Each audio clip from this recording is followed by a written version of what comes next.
ഈ വേദിയുടെ അധ്യക്ഷനായി ആദരണീയനും ഗുരുതുല്യനുമായ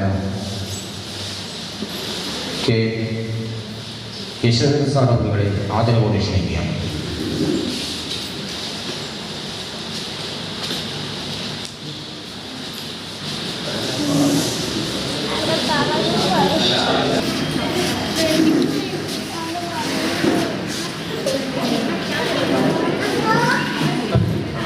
മാത്രമല്ല ലോകത്തെമ്പാടുമുള്ള മനുഷ്യരെ വേദനിപ്പിച്ച, വിശിഷ്യ നമ്മളെ അതീവ ദുഃഖത്തിലാഴ്ത്തിയ വയനാട് ദുരന്തത്തിൻ്റെ ഓർമ്മ അനുഭവം നിൽക്കുന്ന ഒരു അന്തരീക്ഷത്തിലാണ് ഇത് തുടങ്ങുന്നത് എന്നുള്ളത് കൊണ്ട് നമുക്കെല്ലാവർക്കും ആ ഓർമ്മയിലേക്ക് ഒന്ന് കടന്നു പോകുന്നതിനായിട്ട് ഒരു മിനിറ്റ് മൗനം ആചരിക്കാം. എല്ലാവരും എഴുന്നേറ്റ് നിൽക്കുക.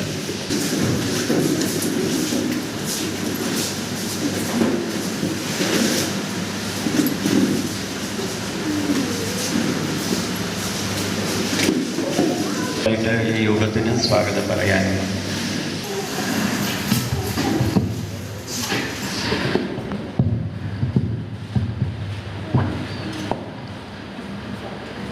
ഹ്രസ്വവും ദീപ്തവുമായ ഈ സാംസ്കാരിക സായാഹ്നത്തിൻ്റെ ഈ നാടിൻ്റെ പ്രിയപ്പെട്ട എഴുത്തുകാരൻ ശ്രീ ആദിനാട് ദിലീഷിൻ്റെ പുസ്തക പ്രകാശന ചടങ്ങിലാണ് നമ്മൾ നിൽക്കുന്നത്. ഈ ചടങ്ങിൽ അധ്യക്ഷ പദവി അലങ്കരിക്കുന്ന എൻ്റെ ഗുരുനാ പ്രിയപ്പെട്ട യശോധരൻ സാർ,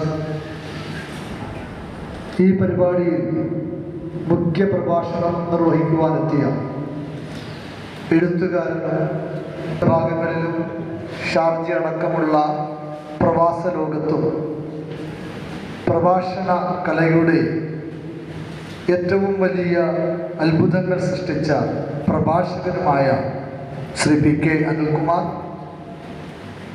ഈ പുസ്തകത്തിൻ്റെ പ്രകാശനം നിർവഹിക്കുവാനെത്തിയിട്ടുള്ള ഏറെ ആദരണീയനായ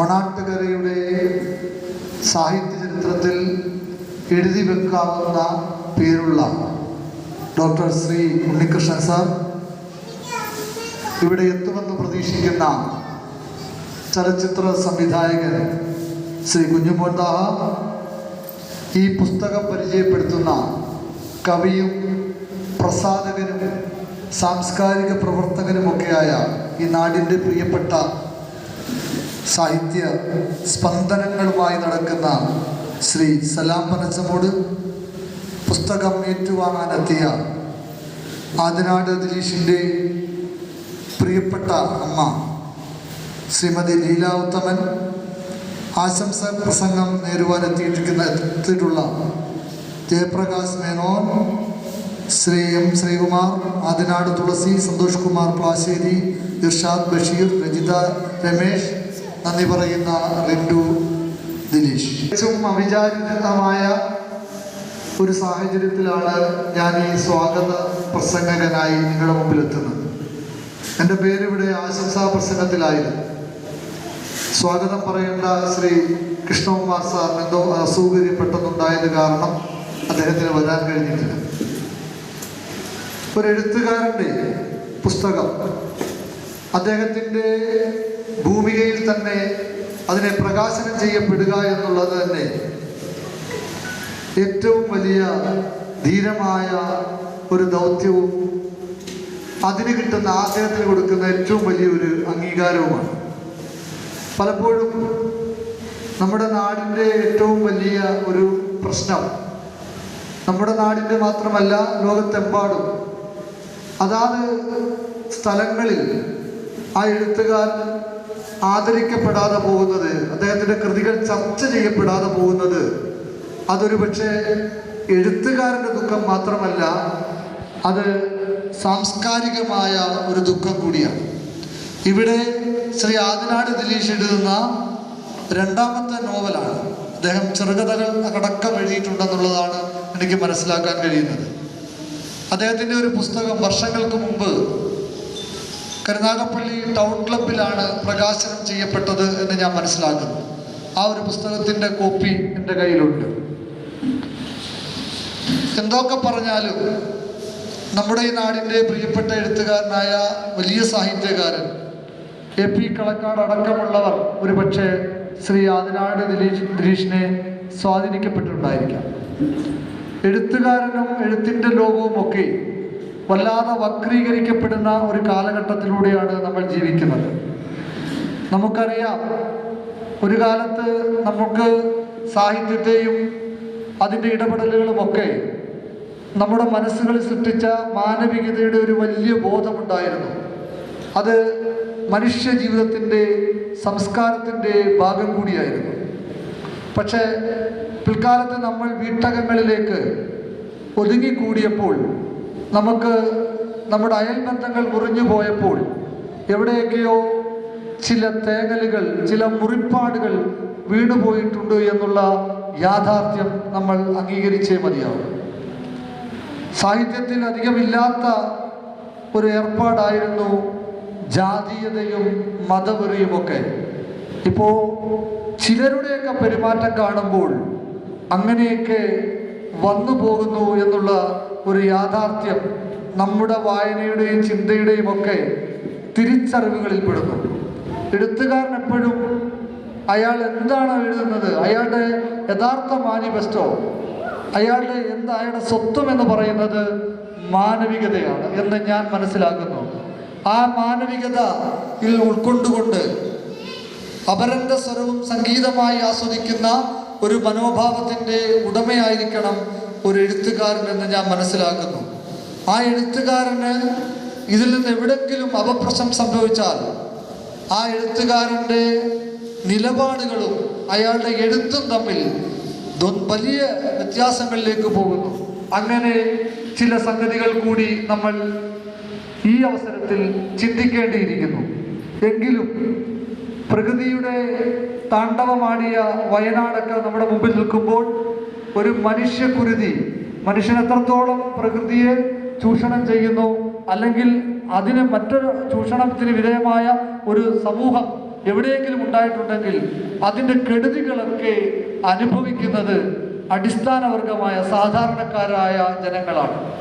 ഇവിടെ കാരണഭൂതർ എന്ന നോവലിൻ്റെ പശ്ചാത്തലം, ഞാൻ ആ നോവൽ വായിച്ചിട്ടില്ല, ആ നോവലിൻ്റെ പശ്ചാത്തലം ഞാൻ ചോദിച്ചു മനസ്സിലാക്കിയപ്പോൾ കൊല്ലം ചിന്നക്കട അതിൻ്റെ പരിസരങ്ങളാണെന്ന് മനസ്സിലാക്കാൻ പറ്റി. പക്ഷേ ആ നോവലിൻ്റെ ആദ്യ വരി തുടങ്ങുന്നത് തന്നെ തങ്കശ്ശേരിയിലെ വിളക്കുമാടത്തിൽ മഞ്ഞുറഞ്ഞു കിടക്കുമ്പോൾ ഞാൻ ഉറങ്ങിക്കിടക്കുകയായിരുന്നു. ഒറ്റ വരിയിലാണ് അതിനെ വല്ലാതെ ആകർഷിച്ച ഒരു വരി കൂടിയാണ്. ഇവിടെ വന്നപ്പോൾ യാദൃച്ഛികമായി നോക്കിയതാണ്. അതിലുപരി അത്ര വേഗത്തിൽ തന്നെ അതിൻ്റെ അവതാരിക, ബഹുമാനപ്പെട്ട ഈ പുസ്തകം പ്രകാശനം ചെയ്യുന്ന നമ്മുടെ ഈ ചടങ്ങിൻ്റെ ഏറ്റവും ചീഫ് അതിഥിയായ ശ്രീ ഡോക്ടർ സി ഉണ്ണികൃഷ്ണൻ സാറാണ് അവതാരിക എഴുതിയിരിക്കുന്നത്. വളരെ ആറ്റിക്കുറുക്കി അവതാരികയിൽ അദ്ദേഹം ചില കഥാപാത്രങ്ങളുടെയൊക്കെ പേര് പറഞ്ഞപ്പോൾ ആ നോവൽ വായിക്കുവാൻ വല്ലാതെ കൊതി തോന്നുന്നുണ്ട്.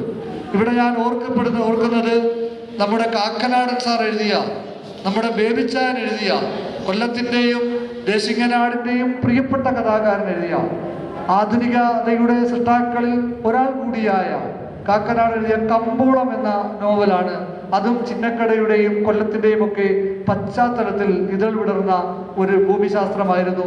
അത് മംഗളം പ്രസിദ്ധീകരണത്തിൻ്റെ കർപ്പൂരം മാസികയിലാണ് സീരിയലൈസ് ചെയ്തത്. പിന്നീട് അത് ധാരാളം കോപ്പികൾ വിറ്റഴിച്ചിട്ടുണ്ടെങ്കിലും ആ നിലയ്ക്ക് ആ നോവൽ ചർച്ച ചെയ്യപ്പെട്ടിട്ടുണ്ടോ എന്ന് സംശയിക്കേണ്ടിയിരിക്കുന്നു. ഇവിടെ ആദിനാട് ദിലീഷിൻ്റെ നോവലും ഇവിടെ ഒരു പ്രകാശനം ചെയ്യപ്പെട്ട് കുറച്ച് പുസ്തകങ്ങൾ നിങ്ങൾ വാങ്ങിക്കൊണ്ടുപോയി അത് ദിലീഷിനോടുള്ള സ്നേഹം കൊണ്ടോ സലാം മനച്ചമുടിനുള്ള സ്നേഹം കൊണ്ടോ അല്ലാതെ അത് വായിക്കുവാനുള്ള അദമ്യമായ ത്വരയോടുകൂടി നിങ്ങളത് വായിക്കുകയും അദ്ദേഹത്തിനോട്, എഴുത്തുകാരനോട്, ശ്രീ ദിലീഷ് ആദിനാടിനോട് ആ എഴുത്തിനെ കുറിച്ച് സംസാരിക്കുകയും ചെയ്യുമ്പോഴാണ് ആ എഴുത്തുകാരന് കിട്ടുന്ന അവാർഡ് ഏറ്റവും വലിയ നിങ്ങളുടെ അഭിപ്രായങ്ങളാണ്.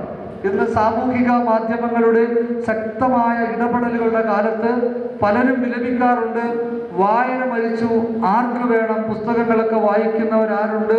പത്രങ്ങളൊക്കെ കോപ്പികൾ കുറയുകയാണ്, വായനയെ വല്ലാത്ത ലോകത്തിലേക്ക് വായന കുറയുന്നു എന്നൊക്കെ നമ്മൾ പറയാറുണ്ട്. പക്ഷേ വ്യക്തിപരമായി കഴിഞ്ഞ കുറേ ദിവസങ്ങളായിട്ടുള്ള നമ്മുടെ കൃത്യമായ നിരീക്ഷണത്തിൽ ഈ സാമൂഹിക മാധ്യമങ്ങൾ ശക്തമായതോടുകൂടി ഒരുപാട് എഴുത്തുകാരെ, അവർ പ്രശസ്തരല്ലായിരിക്കാം. നിമ്ന വിജയ് എന്ന് പറയുന്ന എഴുത്തുകാരി പ്രശസ്തയല്ല. മാതൃഭൂമിയിലോ കലാകൗമുദിയിലോ ദേശാഭിമാനി വാരികയിലോ മാധ്യമം ആഴ്ചപ്പതിപ്പിലോ ഒരുപക്ഷെ നിമ്ന വിജയിന്റെ ഒരു കഥയോ അല്ലെങ്കിൽ മറ്റ് നോവലോ കണ്ടശ പ്രസിദ്ധീകരിക്കുകയോ ഉണ്ടായിട്ടില്ല. പക്ഷെ നിമ്ന വിജയൻ ആവർത്തിച്ച് വായിക്കപ്പെടുന്ന ഒരു എഴുത്തുകാരിയായി മാറുന്നു. ഏറ്റവും പ്രിയപ്പെട്ട എന്നോട് എന്ന് പറയുന്ന നിമ്ന എഴുതിയ നോവൽ ഒരുപക്ഷെ ഇന്ന് ബെസ്റ്റ് സെല്ലർ പട്ടികയിൽ പെടുത്തിയിരിക്കുകയാണ്. അത് പ്രസിദ്ധീകരിച്ചതാകട്ടെ മാതൃഭൂമി പ്രസാധകരല്ല, കേരള സാഹിത്യ അക്കാദമി അല്ല, ദേശാഭിമാനിയുടെ നേതൃത്വത്തിലുള്ള ചിന്ത പബ്ലിക്കേഷൻസ് അല്ല, പ്രസാധക രംഗത്തെ ഉന്നതമായ സ്ഥാനമുള്ള DC ബുക്സ് അല്ല, തൃശ്ശൂർ കറണ്ട് അല്ല, അതൊരു കൊച്ചു പ്രസാധകരാണ്, മാൻ കൈൻഡ് പബ്ലിഷേഴ്സാണ്. ഈ പുസ്തകവുമായി ആ കുട്ടി ഈ നോവൽ എഴുതിയിട്ട് ഒരുപാട് പ്രസാധകർ എടുത്തു പോയി. പക്ഷെ അവരാരും ആ നോവൽ സ്വീകരിച്ചില്ല. പകരം ആ കുട്ടിക്ക് അവസരം കൊടുത്തത് മാൻകൈൻഡ് പബ്ലിക്കേഷൻസ് ആയിരുന്നു. അവർ ആ പുസ്തകം വളരെ നല്ല രീതിയിൽ മാർക്കറ്റ് ചെയ്യുന്നു. അതോടൊപ്പം തന്നെ അഖിൽ പി ധർമ്മജൻ അദ്ദേഹം എഴുതിയ ഒരു നോവൽ, അദ്ദേഹം അമ്മയുടെ വള പണയം വെച്ച് അതുകൊണ്ടാണ് ആദ്യം ആ നോവൽ അച്ചടിക്കുന്നത്. അതുകൊണ്ട് ഓരോ വ്യക്തിയെയും കണ്ട നോവൽ വിറ്റഴിച്ചു. പിന്നീട് അത് സോഷ്യൽ മീഡിയ പ്ലാറ്റ്ഫോമിലേക്ക് വരികയും അവിടെ എഴുതിയപ്പോൾ കിട്ടിയ ഊർജവും പിന്തുണയുമാണ് അഖിൽ പി ധർമ്മജൻ എന്ന് പറയുന്ന എഴുത്തുകാരനുണ്ടായത്. അദ്ദേഹത്തിന്റെ 2.5 ലക്ഷം കോപ്പിയാണ് വിറ്റഴിച്ചത്. ഒരുപക്ഷെ OV വിജയനോ അല്ലെങ്കിൽ നമ്മുടെ ചിന്തകളിലുമൊക്കെ പുസ്തകങ്ങൾ വായന കൊണ്ട് വലിയ പൂമരങ്ങൾ തീർക്കുന്ന, വസന്തങ്ങൾ തീർക്കുന്ന ഒരു കാലഘട്ടത്തിലൂടെയാണ് കടന്നു പോകുന്നത് എന്ന് തർക്കമറ്റ രീതിയിൽ നമുക്ക് പറയുവാൻ കഴിയും. അതിൽ എണ്ണപ്പെട്ട എഴുത്തുകാരാകണമെന്നില്ല. കണ്ടന്റ് എന്താണ് പുതിയ തലമുറയോട് പറയാനുള്ളത്, അവരുടെ ഭാഷയിൽ പറയുമ്പോൾ അവരത് ഏറ്റെടുക്കുന്നു എന്നുള്ളതാണ് ഏറ്റവും വലിയ സന്തോഷവും. ഒരുപക്ഷെ ഇതൊക്കെ ജനറേഷൻ ഗ്യാപ്പിന്റെ ഒരു പ്രശ്നത്തിൽ പലർക്കും ആസ്വദിക്കാൻ പെടാൻ കഴിയത്തില്ല. തന്ത വൈബ് എന്ന് പറയുന്നത് പോലെ അവർക്ക് ചിലപ്പോൾ അത് ആസ്വദിക്കപ്പെടാൻ കഴിയില്ല. പക്ഷെ പുതിയ തലമുറ അത് വാങ്ങി വായിക്കുന്നു എന്നുള്ളതാണ്. അവർ മറ്റൊന്ന്, നമ്മുടെ ഗ്രന്ഥശാലകളിൽ ധാരാളം പുസ്തകങ്ങൾ ഇരിപ്പുണ്ട്. ഗ്രന്ഥശാലകളൊക്കെ വളരെ സജീവമായ പ്രവർത്തനങ്ങളാണ്, യാതൊരു തർക്കവുമില്ല. പക്ഷെ പുസ്തകം എടുത്തു വായിക്കുന്നവരുടെ എണ്ണം കുറഞ്ഞു, പകരം വാങ്ങി വായിക്കുന്നവരുടെ എണ്ണം കൂടി. ഇന്ന് ഏതൊരു വീടും മനോഹരമായിട്ടാണ് വെച്ചിരിക്കുന്നത്. അതിൻ്റെ എല്ലാ അലങ്കാര പണികളിലും എല്ലാ വീടുകളുടെയും ഒട്ടുമിക്ക വീടുകളുടെയും അല്പമെങ്കിലും സാംസ്കാരികപരമായ ചിന്തയുള്ളവരൊക്കെ ഒരു ബുക്ക് ഷെൽഫ് വെച്ചിട്ടുണ്ട്. അവിടെ റാം കെയർ ഓഫ് ആനന്ദിയുണ്ട്, ഏറ്റവും പ്രിയപ്പെട്ട എന്നോടുണ്ട്, ബഷീറിന്റെ കൃതികളുണ്ട്, MDയുടെ കൃതികളുണ്ട്. അങ്ങനെ കുറെ കൃതികളൊക്കെ ചില വീടുകളിലുണ്ട്. ആ ഭരണിക്കാവ് ഒരു ആശുപത്രിയുണ്ട്, അടുത്ത കാലത്ത് തുടങ്ങിയതാണ്, എലിസ്റ്റർ ഹോസ്പിറ്റൽ. ഒരുപക്ഷെ നമ്മുടെ ഉണ്ണികൃഷ്ണ സാറിനൊക്കെ അറിയാം. അവിടെ ഒരു ബുക്ക് ഷെൽഫ് പുറത്ത് കാണുന്നുണ്ട്. രോഗികൾ ഇങ്ങനെ കാത്തിരിക്കുന്നുണ്ടല്ലോ പേഷ്യന്റ്, ഡോക്ടറെ കാണുവാൻ. അതായത് IP അല്ല OP പേഷ്യന്റ് കാത്തിരിക്കുന്നിടത്ത് ഒരു ബുക്ക് ഷെൽഫ് വെച്ചിരിക്കുന്നു. ഞാൻ കൗതുകത്തോടെ നോക്കിയപ്പോൾ അവിടെ ഇരിക്കുന്നു റാം കെയർ ഓഫ് ആനന്ദി, അവിടെ ഇരിപ്പുമുണ്ട് ഞാൻ നേരത്തെ പറഞ്ഞ ഏറ്റവും പ്രിയപ്പെട്ട എന്നോട്. അങ്ങനെ പുസ്തകങ്ങൾ മുഖ്യയിടങ്ങളിലേക്ക് ചർച്ചയാവുകയും അത് ഒരു അഭിമാന ബോധത്തിന്റെ വിളനിലങ്ങളായി മാറുകയും ചെയ്യുന്ന ഒരു സാഹചര്യം കൂടി നമ്മൾ ഇതിന് സമാന്തരമായി കടന്നു പോകുന്നു എന്ന് നമ്മൾ ഓർക്കേണ്ടിയിരിക്കുന്നു. ഇതിനെക്കുറിച്ച് കൂടുതൽ വിശദമാക്കേണ്ട കാര്യമില്ല. ഞാൻ കർത്തവ്യത്തിലേക്ക് കടക്കുകയാണ്. ആമുഖമായി ഇത്രയും പറഞ്ഞു എന്ന് മാത്രമേ ഉള്ളൂ. ഇതിന്റെ അധ്യക്ഷ പദവി അലങ്കരിക്കുന്നത് ഞാൻ നേരത്തെ സൂചിപ്പിച്ചതുപോലെ എൻ്റെ ഗുരുനാഥനാണ്. ഒരുപക്ഷെ KN യശോധരൻ സാറിന്റെ ഒരു വിദ്യാർത്ഥി ആയതുകൊണ്ടായിരിക്കാം, ഒരു ശിഷ്യനായതുകൊണ്ടായിരിക്കാം സാറിന്റെ നമ്മളെ വല്ലാതെ സ്വാധീനിക്കുന്ന അധ്യാപകരുണ്ട്. നമ്മൾ മരണം വരെ മറക്കാത്ത, നമ്മുടെ ഓർമ്മകൾ മരിക്കുന്നത് വരെ, അൾഷിമേഴ്സ് ഒക്കെ ബാധിച്ച് നമ്മുടെ സ്മൃതിനാശം സംഭവിക്കുന്നതിന് വരെ നമ്മൾ ഓർക്കുന്ന ചില അധ്യാപകരുണ്ട്. അങ്ങനെ ഒരു അധ്യാപകനാണ് ശ്രീ KN യശോധരൻ സാർ എന്ന് എനിക്ക് ഹൃദയത്തിന്റെ ഭാഷയിൽ ഹൃദയത്തോട് ചേർത്ത് നിർത്തി എനിക്ക് പറയാൻ പറ്റും. കാരണം ഒരിക്കലും അദ്ദേഹം ശിഷ്യന്മാരെ എടാ എന്ന് വിളിച്ചിട്ടില്ല. ഇന്നും വിളിച്ചിട്ടില്ല, അന്നും വിളിച്ചിട്ടില്ല. എടോ എന്നാണ് വിളിക്കുന്നത്. അപ്പോ അത്രയേറെ ഹൃദയബന്ധമാണ്. അതുപോലെ തന്നെ സാറ് യുറീക്ക എന്ന് പറയുന്ന ഒരു മാസിക കൊണ്ടുവരുമായിരുന്നു, ഒരു വാരിക, ശാസ്ത്രബോധങ്ങൾ ഉയർത്തുന്ന ശാസ്ത്ര സാഹിത്യ പരിഷത്തിന്റെ ഒരു വീക്കിലിയാണ്. ക്ലാസ്സിൽ ഇത് കൊണ്ടുവരും. ഒന്നോ രണ്ടോ പണക്കാരായ പയ്യന്മാരായിരിക്കും അവരിത് വാങ്ങിക്കുന്നത്. പക്ഷെ അവർ വായിച്ചിട്ട് നമുക്ക് തരുമ്പോൾ നമ്മൾ വളരെ കൗതുകത്തോടെ അത് നമ്മൾ വായിച്ചിട്ടുണ്ട്. അതുപോലെ എന്ത് നിലപാടുകളാണ് ഒരു വിദ്യാർത്ഥി സ്വീകരിക്കേണ്ടത്, എന്തായിരിക്കണം അദ്ദേഹത്തിന് ഒരു വിദ്യാർത്ഥിയുടെ ചിന്ത എന്തായിരിക്കണം എന്ന് പഠിപ്പിക്കുന്ന പ്രാഥമിക പാഠങ്ങൾ, നമ്മുടെ പെരുമാറ്റത്തിന്റെ, ചിന്തകളുടെ, നമ്മുടെ സാംസ്കാരിക ബോധത്തിൻ്റെയൊക്കെ പ്രാഥമിക പാഠങ്ങൾ ഒരു അധ്യാപകരിൽ നിന്ന് പകർന്നു കിട്ടിയിട്ടുണ്ടെങ്കിൽ അത് ഉച്ചസ്ഥരം എനിക്ക് ഈ മൈക്കിന്റെ മുമ്പിൽ നിന്ന് പറയാൻ പറ്റും. അതെന്റെ ഗുരുനാഥൻ, മലയാള അധ്യാപകനായ, നല്ല ഭാഷയിലും തെളിമയാർന്ന് സംസാരിക്കുകയും ചെയ്യുന്ന, വിനയത്തോടെ കുട്ടികളോട് പെരുമാറുന്ന ശ്രീ KN യശോധരൻ സാറായിരുന്നു. സാറിന്റെ ഫേസ്ബുക്ക് പേജുകൾ നോക്കിയാൽ സാർ സുന്ദരമായ ഈ പ്രായത്തിലും യാത്ര ചെയ്തുകൊണ്ട് ഒരു അവധൂതനെ പോലെ തൻ്റെ ചിന്തകളും തൻ്റെ കുറിപ്പുകളും ഒക്കെ പങ്കുവയ്ക്കുമ്പോൾ ഞങ്ങളൊക്കെയും അത് എൻ്റെ ഗുരുനാഥൻ എന്നതിലുപരി അദ്ദേഹം എഴുതുന്ന ശൈലി, ആ വാക്കുകളുടെ തെളിച്ചം അത് കണ്ടുകൊണ്ട് ഞങ്ങളത് ആവേശത്തോടെ വായിക്കാറുണ്ട്. ഈ പ്രൗഢഗംഭീരമായ, ഹ്രസ്വമായ, ദീപ്തമായ ഈ ചടങ്ങിൽ അദ്ദേഹത്തിന് നിങ്ങളുടെ എല്ലാവരുടെയും പേരിലും എൻ്റെ വ്യക്തിപരമായ പേരിലും ഞാൻ സ്വാഗതം ആശംസിക്കുകയാണ്. അതുപോലെ തന്നെ മുഖ്യ പ്രഭാഷകർ, ചിത്രവിലാസം LP സ്കൂളിന്റെ വരാന്തയിൽ പതിറ്റാണ്ടുകൾക്ക് മുമ്പ് ഒരു മെലിഞ്ഞ് കൊലിങ്ങനെയുള്ള ഒരു പയ്യൻ പ്രതിജ്ഞ വായിച്ചിരുന്നു. ഇന്ത്യ എൻ്റെ രാജ്യമാണ്, എല്ലാ ഇന്ത്യക്കാരും എൻ്റെ സഹോദരന്മാരാണെന്ന് ഉറക്കെ എല്ലാവരും കേൾക്ക വായിച്ച ഒരു പയ്യൻ പിൽക്കാലത്ത് കേരളത്തിന്റെ വിവിധ വേദികളിൽ, അതോടൊപ്പം തന്നെ കേരളം കടന്ന്, ഇന്ത്യ മഹാരാജ്യം കടന്ന് പ്രവാസ ലോകത്തിലും വചനങ്ങളുടെ വചനധാരകൾ സൃഷ്ടിച്ച, പ്രഭാഷണത്തിന്റെ വചനധാരകൾ സൃഷ്ടിച്ച ശ്രീ PK അനിൽകുമാർ ഒരു പരിചയപ്പെടുത്തേണ്ട ആവശ്യമില്ല. കാരണം പ്രഭാഷകനാണ്, എഴുത്തുകാരനാണ്, മറ്റ് സാംസ്കാരിക പ്രവർത്തകനാണ്.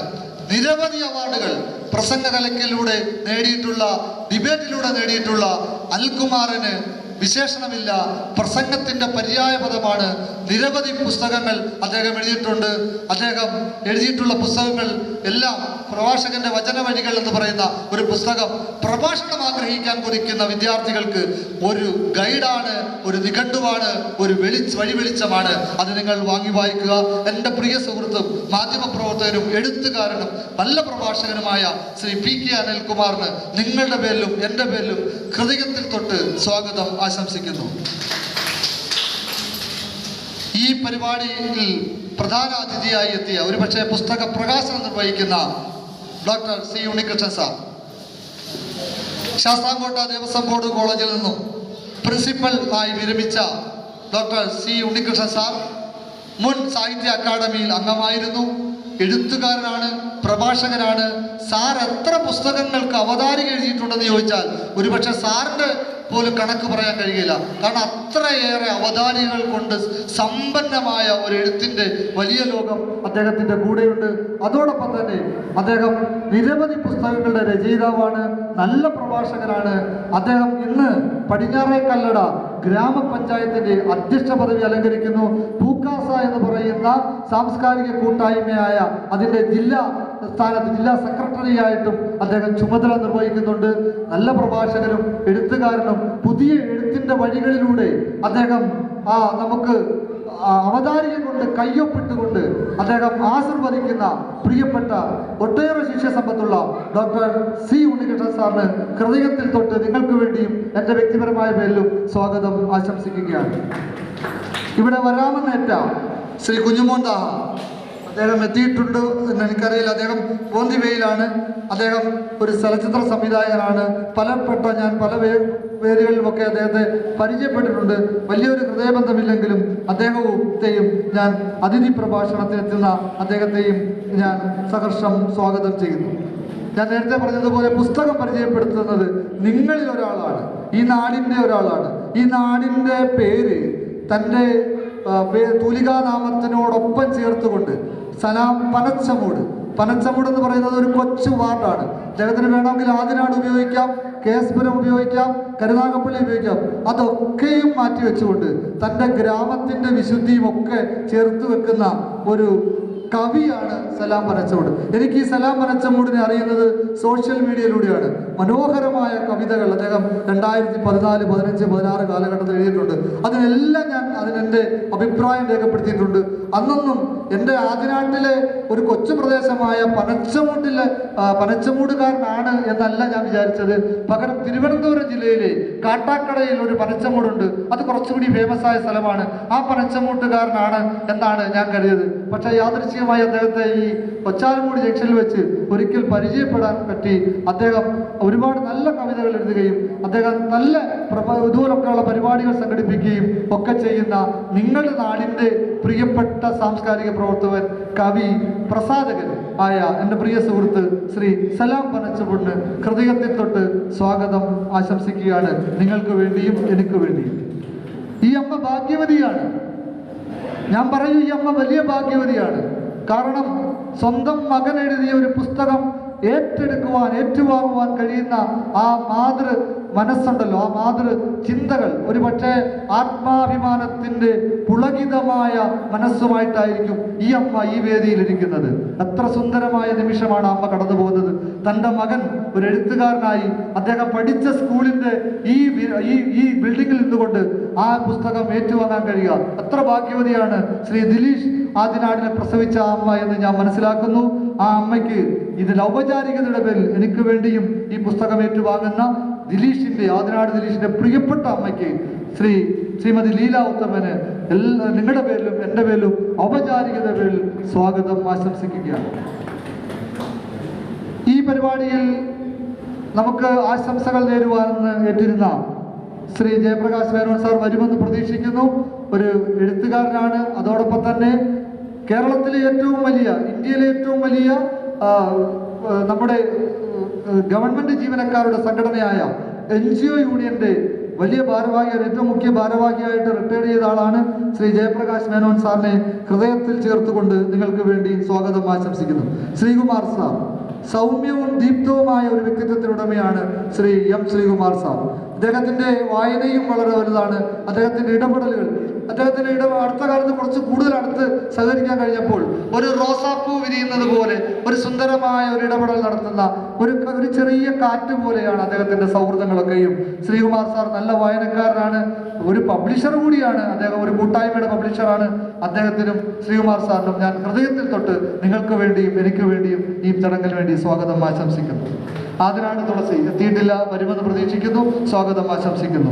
ശ്രീ സന്തോഷ് കുമാർ പ്ലാശ്ശേരി എൻ്റെ പ്രിയ സുഹൃത്താണ്, നല്ല വായനക്കാരനാണ്, കൃത്യമായ അഭിപ്രായം രേഖപ്പെടുത്തുന്ന ആളാണ്. അദ്ദേഹവും വരുമെന്ന് പ്രതീക്ഷിക്കുന്നു. നിങ്ങൾക്ക് വേണ്ടിയും എനിക്ക് വേണ്ടിയും സ്വാഗതം ആശംസിക്കുന്നു. ഇർഷാദ് ബഷീർ, നമ്മുടെ ഗ്രാമപഞ്ചായത്ത് അംഗമായ ഇർഷാദ് ബഷീറിന് നിങ്ങളുടെ പേരിലും എൻ്റെ പേരിലും ഇവിടെ എത്തുമെന്ന് പ്രതീക്ഷിക്കുന്നു. സ്വാഗതം ആശംസിക്കുന്നു. അതോടൊപ്പം തന്നെ രജിത രമേശിന് ഞാൻ ഹൃദയത്തിൽ തൊട്ട് സ്വാഗതം ആശംസിക്കുന്നു. അതുപോലൊപ്പം തന്നെ ടിൻഡു ദിലീഷിൻ്റെ പ്രിയ പത്നിയാണെന്ന് ഞാൻ മനസ്സിലാക്കുന്നു. ടിൻഡു ദിലീഷിനെ നന്ദി പറയുന്ന, ഈ ചടങ്ങിന് നന്ദി പറയുന്ന ടിൻഡുവിനെയും ഞാൻ ഹൃദയത്തിൻ്റെ ഭാഷയിൽ ഈ ചടങ്ങിന് വേണ്ടി ഔപചാരികതയ്ക്ക് വേണ്ടി സ്വാഗതം ആശംസിച്ചുകൊണ്ടുവന്നു. പിന്നെ ഈ പരിപാടിക്കായി എത്തിയിട്ടുള്ള ഒരുപാട് സുഹൃത്തുക്കളുണ്ട് ആദിനാട് ദിലീഷ്. എല്ലാവരുടെയും ഞാൻ പേര് പറയുന്നില്ല. നാട്ടുകാർ, സുഹൃത്തുക്കൾ, ദിലീഷിൻ്റെ പ്രിയപ്പെട്ടവർ, അഭ്യുതകാംക്ഷികൾ, അദ്ദേഹത്തിൻ്റെ നന്മ ആഗ്രഹിക്കുന്നവർ, വായനയെ ഇഷ്ടപ്പെടുന്നവർ, സാംസ്കാരികതയെ ഇഷ്ടപ്പെടുന്നവർ, എല്ലാവർക്കും ഹൃദയത്തിൻ്റെ ഭാഷയിൽ സ്വാഗതം ആശംസിച്ചുകൊണ്ട് നിർത്തുന്നു. നന്ദി, നമസ്കാരം, ജയ്.